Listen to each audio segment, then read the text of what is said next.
Good afternoon, ladies and gentlemen, boys and girls. Yes, I'm wearing my Oriental attire today.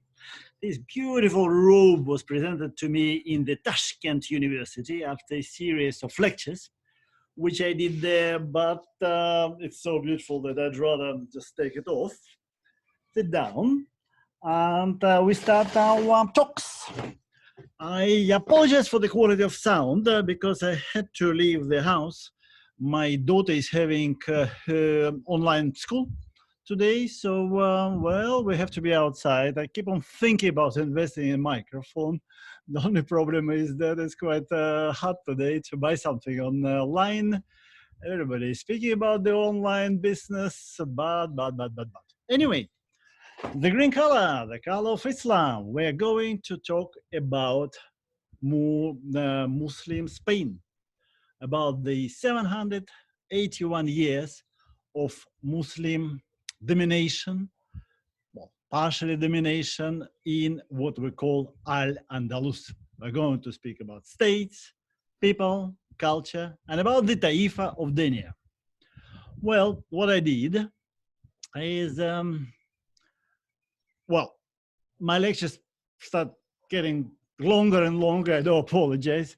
And this particular one about Muslim state in Al-Andalus, I've split into two parts. The first one today is a historical one, the general one, and then the second one we'll be talking about the actual Taifa of Denia. Okay? Here we start. Probably you know the story, the famous story about Florinda La Cava, this beautiful girl here, young lady, and how she was sent by her father to the court of King Roderick, or Rodrigo, as Walter Scott called him.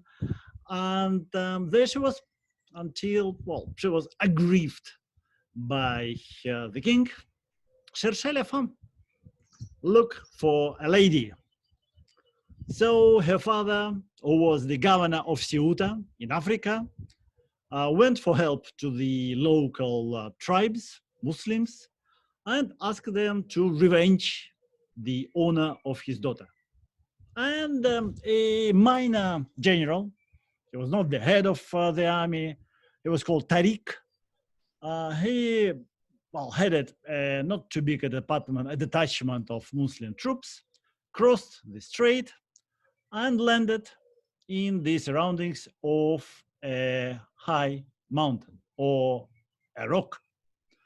And his name, Tariq, became immortal because Gibraltar is nothing else but the mountain of Tariq, the Tariq's mountain.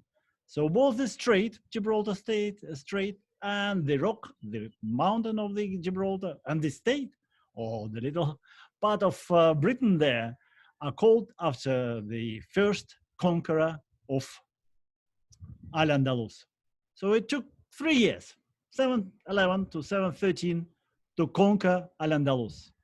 But it took 780 years for Christians to take the whole peninsula back. Why? 3 years and 800. Come on. All right. Anyway, how the conquista was going on. Historic, straight arrows.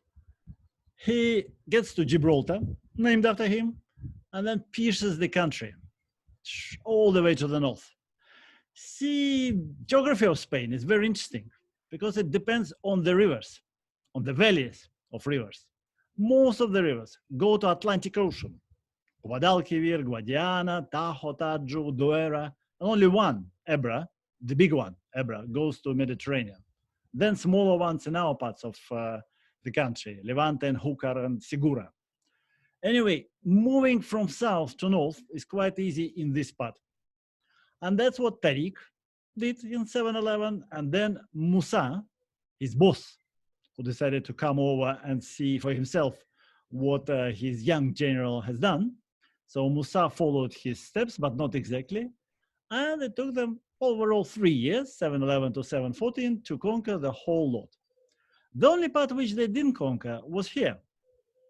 There was a Theodomira, a West Gothic prince, who lived in this area, and they signed with Muslims the first peace treaty in modern Europe, 713, 1.3 thousand years ago, 1300 years ago. That was the peace treaty of Orihuela, and for a few dozens of years, this part was kept non-Muslim, although it was, of course, paying the dues to the Muslim invaders.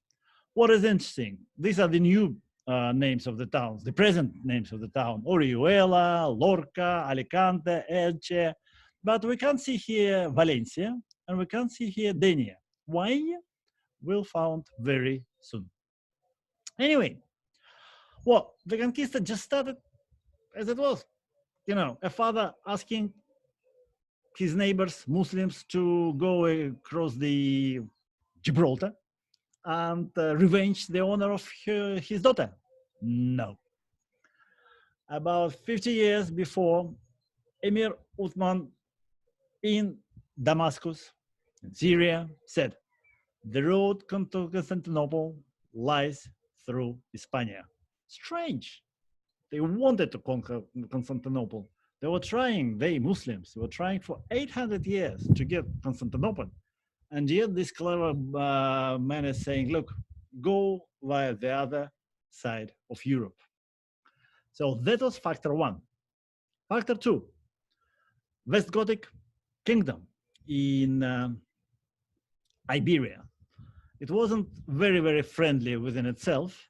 And there was a party of Witiza, the penultimate Visigothic king. And this party wanted to remove King Roderick, King Rodrigo. And only explanation number three is the actual story of Florinda la Cava, her father, and the king. So 711, Tariq crosses the strait named after him. 712, 730, Musa ibn Nusayr, governor of Tunis, actually follows the steps. And the first peace treaty in modern Europe signed in 713 in Tudmir. That's quickly the short story of conquering Al-Andalus. The name, Al-Andalus, 4 different ideas, 2 coming from West Gothic, without land or land gained by drawing lots. Number 3, romantic. Al-Andalus means nothing else but Atlantics, the lost continent of Atlantida. Number 4, the easiest one and probably the most correct one, Tamazight, is the language of Berbers who were living in Africa. And it says that they called it the Tierra de los Vandalos, Vandalusia, because of one of the tribes, or rather one of the nations, of the Germanic nations, who won it before Visigoths. And number 5, in all literature, it was just called Al-Andalus, the paradise, El Paraíso. So that big became Al-Andalus just 4 years after the invasion. Why? There's bits and pieces here. Look at geography. See, there are mountains. Because the Europa going more or less along the Atlantic coast. So Moors, Muslims, didn't bother going here. And that was where Christian population, states, they were not even kingdoms, were kept. And that was from here, that was from there that the Reconquista started in 711 and gradually continued. So Al-Andalus, welcome to it.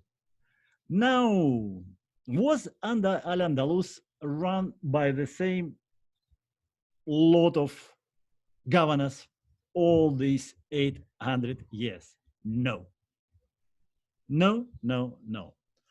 What we had at the beginning of the Muslim era was the Umayyad Caliphate. Caliphate? Let's call it Caliphate. Sorry about this. Which existed for 90 years, 661, 750. The capital was in Damascus, in present-day Syria. And of course, Umayyads empire included Cordoba and Al-Andalus. All right? But then they had a coup d'etat in 750. And a new caliphate was set up. Abbasid. That was another family.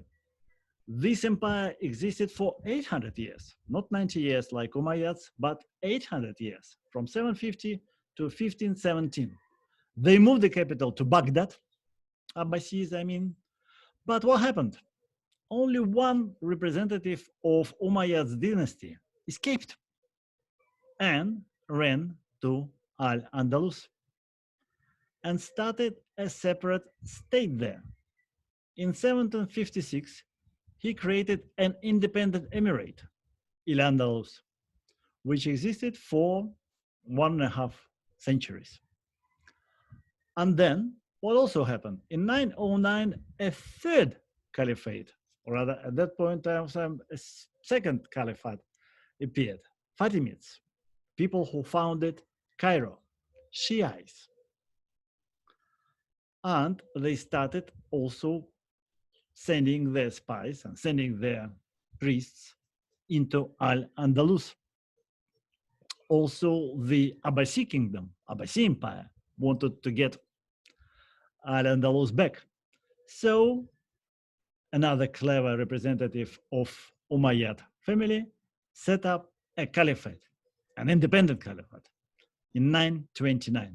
So as on 929, in the Muslim world, there were 3 big states, 3 big caliphates. One, Abbasi in Baghdad, another one, Fatimid in Cairo, and the third one, Umayyad, if you like, with the capital in Cordoba. What happened further? Interesting things. 1031, the last caliph of Umayyad Caliphate in Al-Andalus. He dies, and Al-Andalus is split into 30 small independent kingdoms, which are called Taifas. Taifa is a party, or a little kingdom, let's say, in Arabic. And these Taifas exist between 1031, technically, and 1492. But actually, what happened was Christians in the north started feeling the weakness of this conglomerate of Taifas, where Taifa of Denia, reign of the Denia, was one of the most important. We're going to talk about it in the second part of this installment. So in 1085, the strong king of Leon, Alfonso VI, took Toledo, such a big chunk. The Muslim Al-Andalus started worrying, and some of the Taifa leaders invited Almoravides. Almoravides came from Africa, from Morocco. And I'm wearing here the Moroccan hat, cap bought in Marrakesh on a market, just to understand, to explain you that Spain for 200 years became a province of a big African-based empire. First, there were Almoravides, consagrados de Dios. And then when Almoravides became weaker in 1195, they invited Almohades. That was another empire, huge empire. See, all North Africa and bigger parts of Al-Andalus. So Almohades were keeping the Muslim power strong until 1212. That was a big Muslim defeat from joint Christian armies at Las Navas de Tolosa, after which Almohades withdrew from Al-Andalus, and only a small reign in Nazari, a Nazarene kingdom based in Granada, continued existing as a very small Muslim part of Al-Andalus for another 250 years, but they were paying money to the Christian kings, so they were not a huge problem, threat for Christians. People, only five persons I want you to remember, and there are only 3 names. We only have the idea of how one of them looked like, Almanzor. That's his portrait by Zurbaran, and that's his sculpture in the place where he died, in the north, in Kalatan Yazor. But we start with Abd al-Rahman, the first one.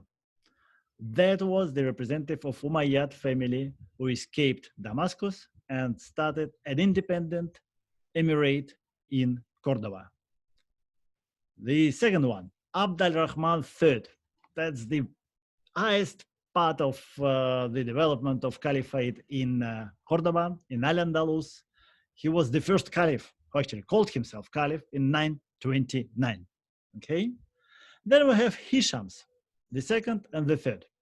Hisham II was a very, very unhappy person, no children, but his main leader, his main general was Almanzor, Almanzor Ibn Amir, the winner. 40 campaigns against Christians, all won between 976 and 1002. And 1002, he dies. His children and relative of Hisham II cannot share power, cannot come to some agreement, because we have three parties there at the court in Cordoba. They are Umayyads, those who were related to Hisham II, the family. They are Amiris, i.e. children and wives and concubines of Almanzor, and they are Berbers. Berbers were the fighters, the professional soldiers who were invited by Umayyads to fight these Christian campaigns. They were actually invited by Almanzor. So we have three parties at Cordoba court, and of course, that means a problem. And that actually pushed the Reconquista process. Because see, 790, well, okay, fine, there are some Christian kingdoms in the north, but they're not big. 900, again, there's not a huge growth of Christian kingdoms in the north. But then 1150, already half of Al-Andalus is Christian. And then 1390, only small Granada, Green Kingdom in the south, remains Muslim. So what do we have? Did Reconquista actually took 800 years? No. There were two pushes in Reconquista, 1045, 1085, the time of Taifas. Christians are feeling that Muslims became weaker, and they hit at Toledo. And then 1212, 1250, after withdrawal of Almoravides, Almohades, again, Muslim Al-Andalus becomes weaker, and both Aragon and Castilla strike south and do the biggest part of Reconquista. So really, Reconquista falls on the main push of Reconquista is 11th century and then 13th century, okay? Now, what kind of society we had as on the year 1000? Who lived in Al-Andalus those years? Understandable. First of all, representatives of three religions lived very nicely, very much in peace. Muslims, Jews, and Christians. That's understandable. Muslims were actually a very interesting society. There were at least 5 big social circles. First of all, the Arabs, who were the original invaders. They were called Balades. Then we have Berbers from Africa, the hired troops, soldiers, barbarians. Then we had Syrians in inverted commas, because there were people who came from Africa and from Asia and who were mostly peasants who loved agriculture. For instance, there were lots of Egyptians who came to our area here, 100 kilometers north, 100 kilometers south, and they were the ones who actually developed agriculture here.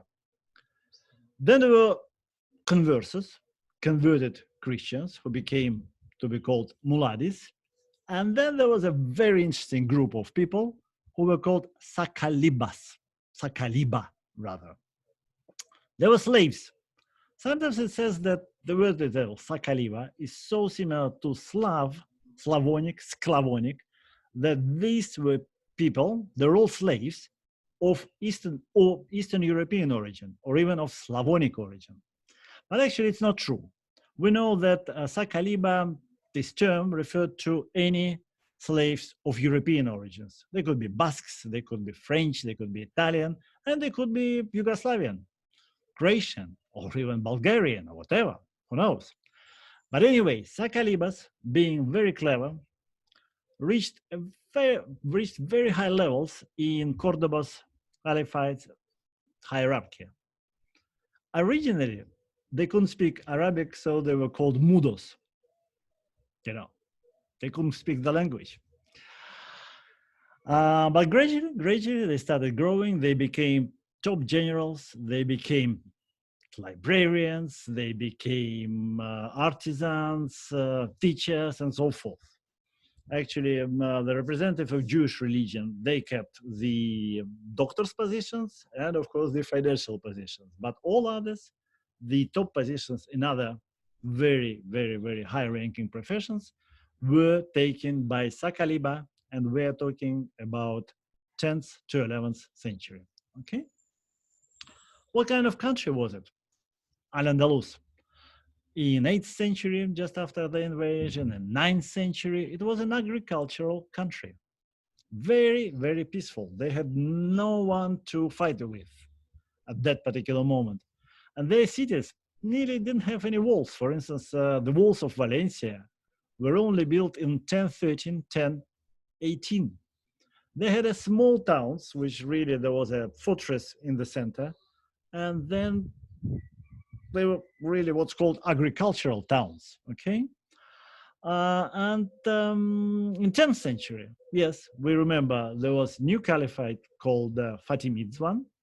And then, of course, the caliphate in Cordoba in 929 was created against Abbasides. So they arrived a threat from both Fatimids in Egypt and Abbasides in Baghdad. And that was when Umayyads started building castles and shipyards at Arathanas. And they started raising the ports in Denia here, in Mallorca, Alicante, and Tortosa. Tortosa was a very important port and city just to the north of Ebra.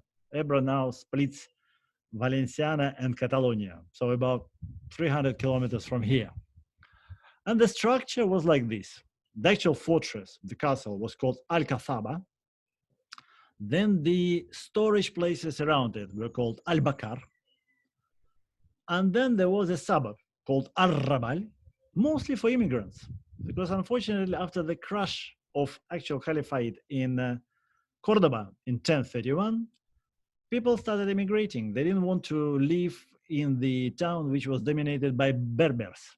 So they started coming to all these places around here and started living in Arrabales. And also, of course, there were farms, alquerías. So we are in 1002 on the eve of important changes. What kind of country it is? First of all, it's a beautiful country. I love, absolutely love Muslim, Arab architecture. Here's me in Samarkand, a beautiful town in Uzbekistan, a very ancient one, but also we have this Mesquita Cathedral in Cordoba, the cathedral of 1,000 columns, beautiful one, absolutely. This is the Lion Court in Granada. This one, this element, very, very famous of Muslim architecture. They're absolutely of different shapes and so forth, the arches, I mean. So architecture, yes, but not only architecture. People were attracted by the power, by money. So look at populations of different cities as on the year 1000, which is also the Muslim year 390.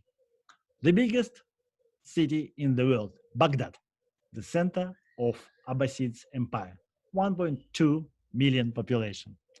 Next big, China, Kaifeng, one of the 8 historic capitals of China. And next one, Cordoba. No, I'm sorry. I missed Constantinople, of course, the biggest Christian town. Its location, the center of Eastern Roman Empire. Constantinople is 500,000 population, and just a little bit smaller than Constantinople is Cordoba, 450, although there are scientists who think that the figure was about 1 million population, nearly the same as Baghdad. So Cordoba in the year of 1000 AD, 1000 years ago, was the biggest town in Western Europe. Next one was Palermo in Sicily, also Muslim, 350,000, a big gap. The next towns started coming at 90,000 only. Sevilla, 90,000.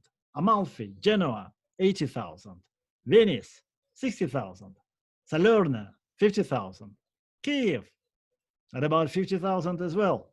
Ohrid, the Orthodox, or rather the Cyrillic alphabet birthplace, 40,000. And then Granada, 26,000 population. London, 25,000 years ago. Paris, 20. Florence, only 15. Our Novgorod, 15 only. 5,000 population, Dublin. So really, we are talking 1,000 years ago about 4 enormous, very big cities, or 5 here, of which 3 were Muslim cities: Baghdad, Cordoba, and Palermo. And then, of course, I think China and Constantinople. And there was culture, there was industry. Look at paper. Paper was invented in China. It took it 13 centuries to gradually, via Samarkand, via North Africa, to travel to Europe. And it arrived here in Europe in 1150 via Shativa or Khativa. That's a place 80 kilometers from here. Huge castle, very big castle. Paper, not only paper. Look at all these inventions. Look at all this heritage which Arabs and Muslims left us.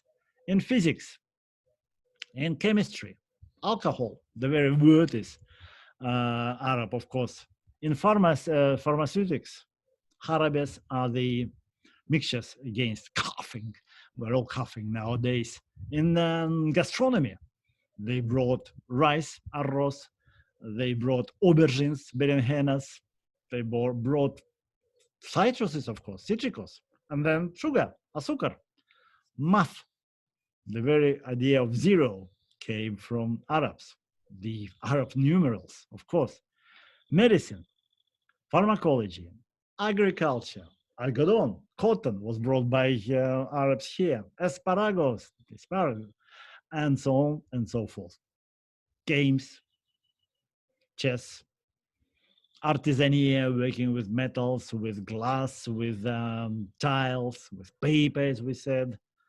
Language, palabras, we're going to speak about it in more details a little bit later. Architecture, we've seen those arches, completely fantastic. Astronomy, and so on and so forth. Language. What did we have here? Arabic was the official language, but most of population spoke what was called Mozarabic. Mozarabic was a Romanic language, Romance language. We have huge populations, huge parts of present Europe who are speaking Romance. But at that time, in Al-Andalus, we had Christians, Muslims, and Jews who spoke Romance. So sometimes the language is called Mozarabic. Here you can see the development of the language. It's a very interesting map here, yes, on the left. Fascinating one, I love it. But anyway, it all starts in the year 1000 with Arabic and Mozarabic, okay? And then it grows further. I hate the fact that it's called Catalan because we had Valenciano here. Anyway, languages. And what we have in the present day Castellano, which is the Spanish language, and very similar in Valencian and Catalonian, 8% of the words, 4,000 words, have Arabic origin, Arab origin. First of all, most of the words starting with al, almohada, albaran, albaricoque. Then the suffix ay, habali, for instance, while boa comes from Arabic language. The simple words asta, ojalá, guay, they're all from there. And then in different parts of the language, sciences, we've got algebra, algorithm, alcohol. Institutions, you have alcalde, the mayor. Living in the towns, azulejos, tiles. Aldea, a little village. Domesticos, things you do at home. Aljedres, chess. Tafa, the cup. Jarra, the jar. Agriculture, aljibe, the well. Plants, algorroba, those plants which still grow outside. Algodon, cotton. Berenjena, my favorite. Aubergines, aceite actually, oil. Okay, and then you have minerals, and then you have the geographical names. Alcala, for instance. There are lots of alcalas around Spain, the present day Spain, and they're castles in Arabic. Medina means ciudad, the city in Arabic. Wadi meant Rio, and all the big rivers, as you've seen, are called Gwadal Kivir, Gwadalajara. So Wadi part is there, the Arabic name for a word for Rio. Beni, we have dozens of Beni settlements up here. Beni Arbeish, Beni Qasim a bit further, the son of somebody. Beni Arbeish, the son of Arbeish. Okay, and so on and so forth. 8% of the modern language. All right. Now we come to a part of Al-Andalus, which we call now Levante, the eastern part, whilst under Arabs it was called Al-Sharq. Sharq. So Al-Sharq is here. Why it was so important? Look at geographical map. See, there are lots and lots of plains in the western part and lots of mountains here. The only access from here to the Mediterranean coast is there via River Húcar, Valencia, Denia, and so forth. These places were the granary of Spain, of Al-Andalus. So for people living in Sevilla to export their grain to Egypt, to Italy and everywhere, they had to access the ports here. And I keep on stressing that the port of Denia was much more important than the port of Valencia. So the ancient Roman road, Via Augusta, was running from Tarago to Cordoba to Sevilla. And that was very, very important. We're going to see in the second part why. Anyway, another thing which not only Al-Sharq, but the whole Al-Andalus was famous for were poetry. And we have a famous poet, Al-Labana, who was born in what's now called Jesus Pobre, just 10 kilometers that way.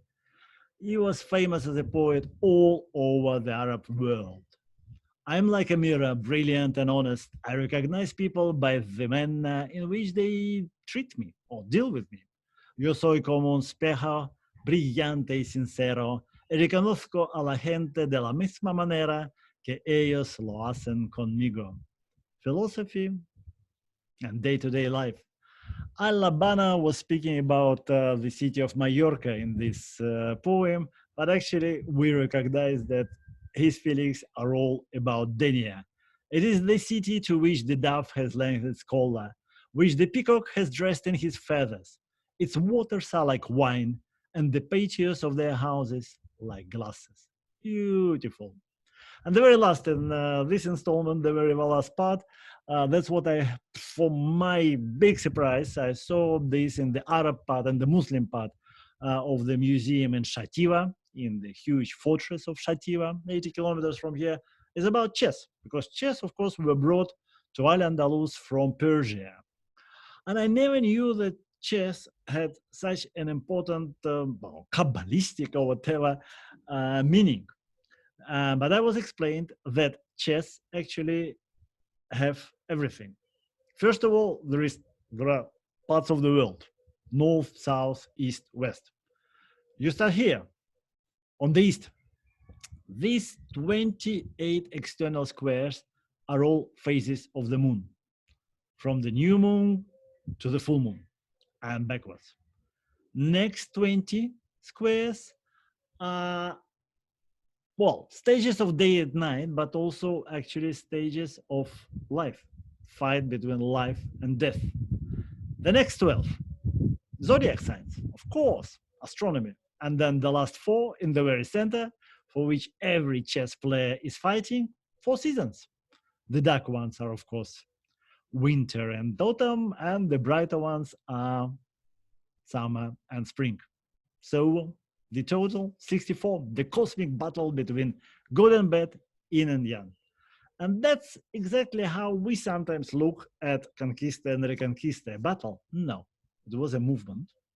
And it was a movement after which Spain got lots of things as regards culture. So technically, from my point of view, from lots of other scientists' point of view, Muslim invasion actually brought culture to these lands. What can you do? This is a fact. In the second part, we are going to speak exactly about our Denia. Thank you very much for attention. Bye.